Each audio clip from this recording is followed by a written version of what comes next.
From charming Italian villages to the highest rail pass in the Alps, the Bernina Express isn't just a train ride, it's a journey through time and breathtaking scenery. Join us as we uncover its secrets and soak in the stunning views. We started our journey in the small town of Tirano, Italy, where you will find two train stations, in the aptly named square, Piazza del Stazione. The Bernina Express leaves out of the Swiss station, the white building, with a Dogana di Tirano sign.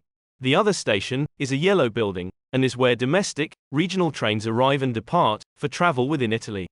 The Bernina Express train is run by Rhaetian Railway, and is known as the Little Red Train, due to its iconic color. The Swiss train station in Tirano is quite small. There is a little waiting room, ticket counters and ticket machines, and restrooms. The unforgettable scenic journey takes close to 4 hours, with about 7 or 8 stops, depending on the time of year. After leaving, Italian vineyards and terracotta rooftops quickly transform into the first foothills of the Alps. Beyond the first few stops, you can gaze across the valley and get some magnificent views of the Bernina range of the Alps. It is located primarily in southeastern Switzerland, with a small portion in Italy. It contains a number of peaks, including Piz Bernina, the highest mountain in the Eastern Alps. Continuing further north into Switzerland, we can see the climate start to change and get colder and snowier. We venture past the Palu Lake, which is a natural lake located below the peak of Piz Palu. It is fed by water from the Palu Glacier, which is a 3.5-kilometer long glacier along the southeastern flank of the mountain. In 1926, a dam was built, turning the lake into a reservoir. The area is still a favorite destination for nature lovers, known for its tranquil atmosphere. During summer months, to really take in the views of Lake Palu, the glacier, and mountains, many visitors get off at the Alp Grüm station. Even a brief layover on the station's platform is breathtaking. If you do stop, you can take in the views from the terrace of the historic hotel and restaurant, Alp Grüm, located steps away from the station. The station is also a starting point for a number of hiking trails, used to explore this region. As there are no roads to this location, they are only accessible here by train.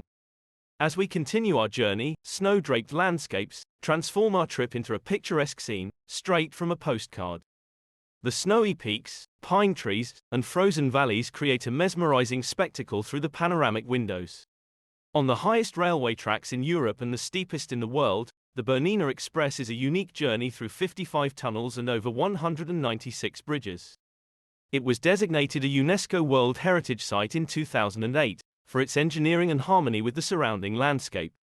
Although anywhere in the train offers a breathtaking experience, if you can splurge for first class, it is a truly luxurious way to relax and take in all that the route has to offer. We especially loved traveling along winding tracks, where you could catch glimpses of the red train out the window, as it snaked through the mountainous landscape. It made us feel like we were in a James Bond or Harry Potter film. The only thing missing is a trailing plume of smoke from the engine. That is because the Bernina Express is powered by electricity, not steam. The carriages are heated or air-conditioned, have Wi-Fi, and food service. During the trip, you can get up and explore the spaces you have access to. Our carriage was the last one. As such, we were able to walk around and get to the back of the train for a unique view out the rear window. From there, it was mesmerizing to watch the tracks and mountains meander and disappear in the background as the train continued along its journey. As mentioned, along this route, the Bernina Express will go through 55 tunnels. Why so many? The main reason is to allow the train to ascend the terrain at a reasonable grade.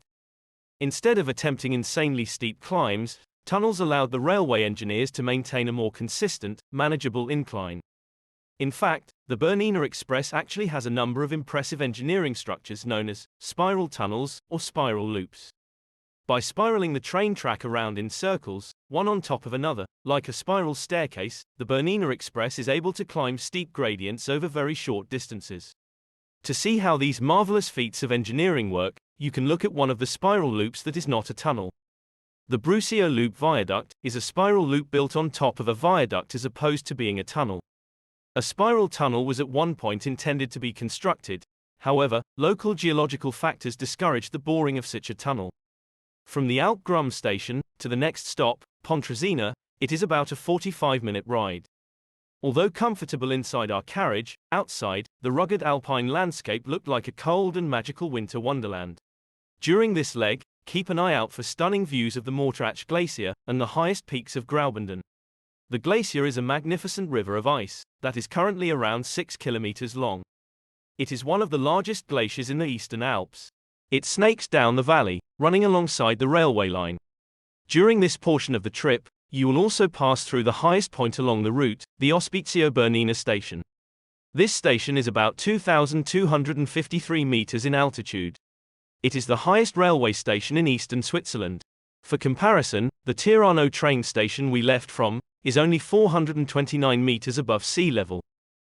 It is amazing to think that the Bernina Express has climbed over 1,800 meters in altitude in just 2 hours. Even more amazing, the train has made this climb without any cogwheels. Just normal adhesion traction, or friction, between the wheels and the steel rail of the tracks. The Bernina Express is the highest adhesion railway on the continent, and with inclines of up to 7%, it is also one of the steepest adhesion railways in the world. Now, past the highest point, Ospizio Bernina, we start descending in altitude as the train heads to the final destination of Chur, which is only 592 meters above sea level. The next stop is Pontresina station. It is situated close to the picturesque Swiss town of Pontresina, a mountain resort, with winding streets, old Engadine houses, and romantic drawn carriage rides. The station also serves as a gateway to the stunning Engadine Valley, a region famed for its scenic splendor and outdoor activities. The station has a large station building, and 7 through tracks, but only 3 of these are served by platforms. The station also has a number of buildings, including a 7-track depot, responsible for maintaining the snow clearance equipment used on the Bernina line. Having already descended close to 500 meters from the snowy peaks seen around Ospizio Bernina, we can already see more green in the landscape. As we marvel at not only the unbelievable scenery we see along this trip, but also the impressive engineering network of tunnels and bridges built, it is amazing to think that these lines were developed by 1910, over 100 years ago. In particular, the Albula line, which runs from Chur to Pontresina, was constructed between 1898 and 1904. It has been operated by Rhaetian Railway since its inauguration. In turn, the Bernina line, which travels between Pontresina and Tirano, was built between 1908 and 1910, and was independently operated. Rhaetian Railway acquired the Bernina line in the 1940s, and the 2 lines were merged to create the full route traveled today. The Bernina Express was then conceived and designed as a sightseeing attraction. On the 3rd of June, 1973, the first Bernina Express train left Chur, just over 50 years ago. In addition to the numerous tunnels, the Bernina Express also traverses many bridges.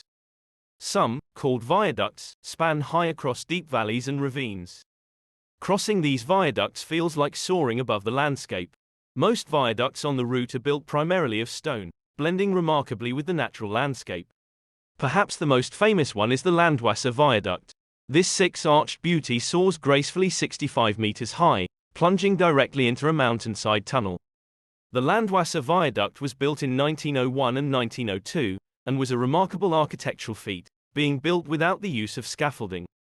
Instead, 2 cranes were used, and stone pillars were built up around a steel-reinforced core.